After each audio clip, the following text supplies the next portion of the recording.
Toujours au chapitre santé du changement et du changement maintenant en France. La cigarette va devenir encore un peu plus interdite dans encore un peu plus de lieux publics.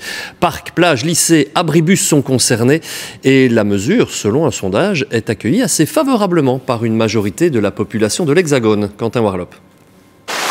En France, c'est un geste désormais interdit. Depuis ce matin, fini les cigarettes sur les plages, une interdiction plutôt bien vue par les parents.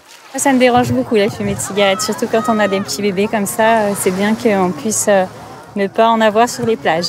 Je pense qu'il y a une adaptation à faire et s'il faut aller faire 20 mètres pour aller fumer notre cigarette, écoute, c'est ce qu'on devra faire et puis on s'adaptera. Mais c'est vrai que ça reste une petite privation des libertés des fumeurs.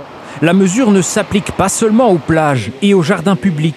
Les abribus, les abords de piscines, de bibliothèques et d'écoles sont également concernés par la mesure. Je trouve que dans les restaurants, ça a son importance. On n'est pas obligé de subir un tabac passif. Maintenant, à l'extérieur, dans les parcs, dehors, je trouve que ça devient un peu répressif. Pour les fumeurs concernés, les réactions sont contrastées. Devant les écoles, je comprends. Après, devant la plage ou d'autres lieux publics,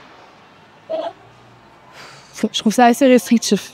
Après, il ne faut pas non plus me priver de mes libertés. C'est-à-dire qu'à un moment donné, si on est obligé de fermer, de fumer que chez soi, je trouve que c'est ridicule aussi.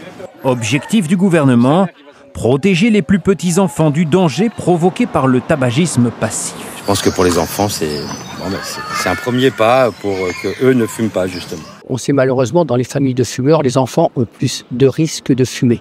Si on prend l'habitude de ne voir plus personne fumer, progressivement, les gens ne fumeront pas. Pour l'instant, aucune sanction n'a été annoncée, mais dans le futur, le gouvernement français envisage bien des contraventions de 135 € à 750 €.